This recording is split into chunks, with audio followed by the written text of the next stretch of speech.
Sebuah WA dari Menteri Sekretaris Negara kemarin malam mengagetkan saya. Waktu hanya diberikan sangat sempit. Dalam 2,5 jam harus sudah tiba di Istana Bogor. Ditunggu kehadiran Bosman jam 10 malam tepat. Inilah undangan untuk pertemuan penting dengan beberapa petinggi negara lainnya. Demikian info singkat setelah berbicara melalui telepon dengan beliau Pak Menteri menindaklanjuti info dari WA tadi. Tanpa pikir panjang saya langsung berangkat dengan membawa alat tulis, baju batik yang digantung di kursi belakang mobil, di mana saya kepikiran untuk nanti saja dipakainya ketika tiba di Istana Bogor. Dalam perjalanan di mana agak gerimis malam tadi, kecepatan mobil di jalan tol Jagorawi tidak berani saya gaspol. Kepala saya terus bekerja. Kenapa saya dipanggil? Kenapa sekarang? Siapa yang hadir di sana? Apa yang harus saya persiapkan? Saya mencoba menganalisa, apa karena cadangan kas di Bank Indonesia menipis hingga waktu bertahan hanya beberapa bulan lagi? Lalu, apa hubungannya dengan saya? Apa cadangan devisa Indonesia menurun drastis karena ekspor yang menurun tajam? Lalu apa yang saya bisa lakukan? Apakah nggak ada pinjaman lagi karena dunia lagi susah semua? Bahkan IMF pun tidak ada dana yang tersedia, di mana Indonesia sudah masuk negara menengah atas sehingga diharapkan bisa berjuang sendiri, sehingga Indonesia saat ini memerlukan solusi alternatif.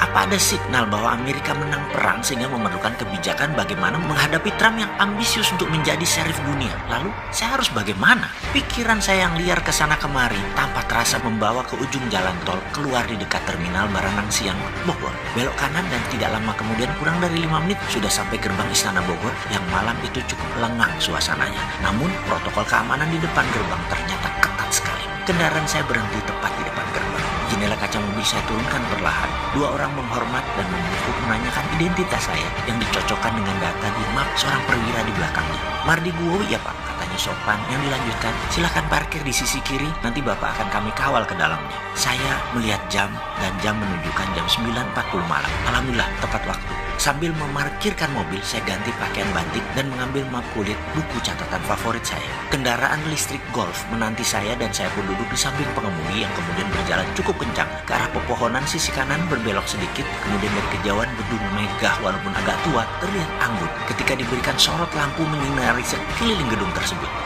Ini dalamnya Istana Bogor itu ya, demikian gumam saya dalam hati. Kendaraan listrik berhenti di posisi agak ujung, lalu 2 orang pria menggunakan batik menghormat singkat kepada saya sambil mengulurkan tangannya menunjukkan saya harus menaiki anak tangga di depannya, dan satu lagi temannya mendahului langkah saya mengarahkan kemana jalan yang harus saya tuju. Jajaran kursi antik dan meja di ruang pendopo terlihat sepi. Kemudian diarahkan saya ke belakang, ruangan yang ada 2 penjaga di pintunya dengan pintu tinggi warna putih. Pintu 2 daun. Agaknya ruang meeting utama ini menurut perkiraan saya waktu itu. Ternyata saya tidak dibawa ke sana, tapi terus ke kanan, lorong agak panjang menuju satu ruangan tamu agak kecil jika dibandingkan ruang pendopo di depan tadi. Saya diperintahkan duduk, namun belum saya duduk ada suara memanggil nama saya. Pak Mardi Guowi. Saya pun membalik badan dan ada 2 orang yang posisinya terhormat di negeri ini menghampiri saya, Pak Pratikno dan Pak Pramono Anung. Saya pun membalik badan, kedua telapak tangan saya rapatkan menghormat kedua tuan rumah tersebut dalam protokol COVID, di mana sejak tadi saya menggunakan face shield dan masker yang kemudian di belakang keduanya tanpa seorang dokter langsung mengecek suhu saya dan beberapa pertanyaan standar protokol COVID yang kemudian saya pun mencopot semuanya ketika dikatakan clear. Masker dan face shield saya lepas. Kemudian Pak Pratikno dengan santun berkata, terima kasih, pesan saya dijawab cepat dengan kehadiran Pak Mardi Gu di sini. Yang saya jawab cepat sambil setengah menunduk. Oh nggih, siap Pak Menteri. Oh iya maaf, ada apa ya? Kok orang seperti saya yang jauh dari kepantasan diperintah datang ke Istana Bogor?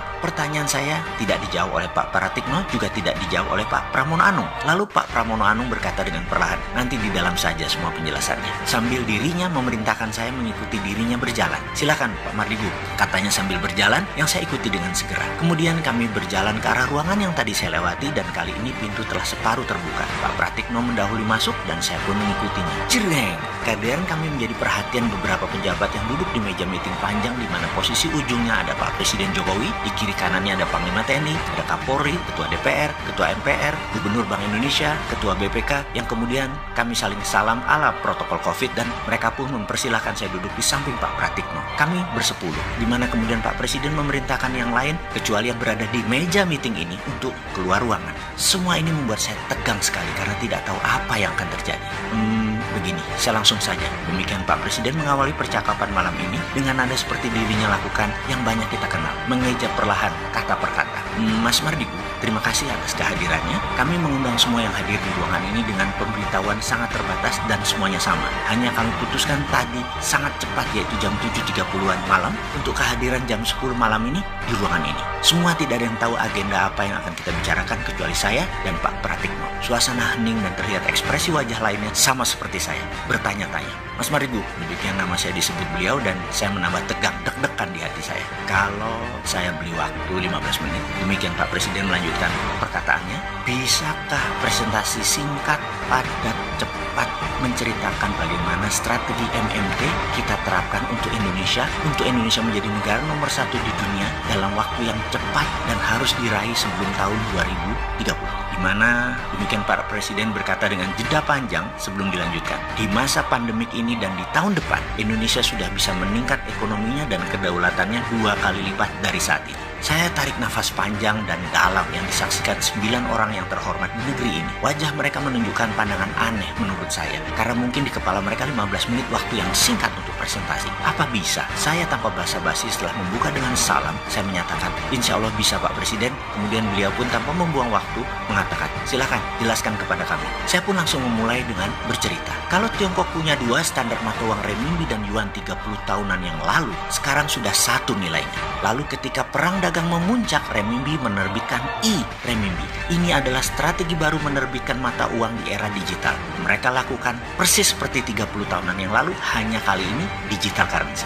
Jadi saya usulkan ada baiknya Indonesia membuat e-rupiah atau e-rupiah yang berbasis blockchain dengan underlying proyek nasional produktif. Sekali lagi, penekanannya adalah proyek nasional produktif, yaitu faktor produksi untuk ekspor berbahan baku lokal, kemudian proyek produksi pengganti impor, kemudian proyek produksi pemenuhan kebutuhan nasional termasuk pangan dan kesehatan, kemudian proyek produksi penunjang pertumbuhan nasional seperti infrastruktur dinamis lainnya termasuk kawasan ekonomi khusus bebas pajak minimum 10 tahun.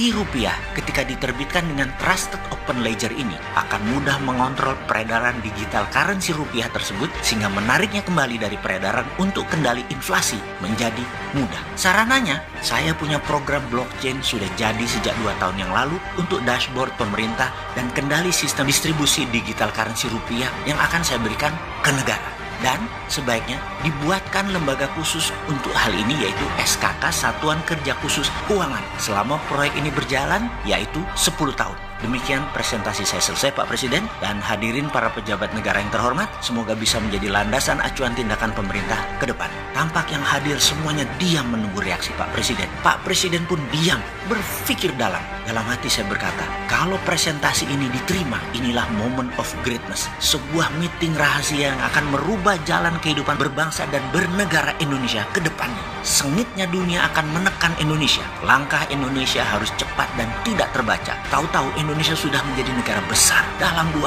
tahun. Di awalnya saja. Tak lama azan terdengar keras yang saya lamat-lamat berkata dalam hati, loh kok sudah azan? Dan saya pun tersadar diri. Ini azan subuh yang mengingatkan saya akan kewajiban serta menyadarkan posisi saya untuk bangun dari dunia mimpi tadi dalam rapat rahasia yang akan merubah negara Indonesia.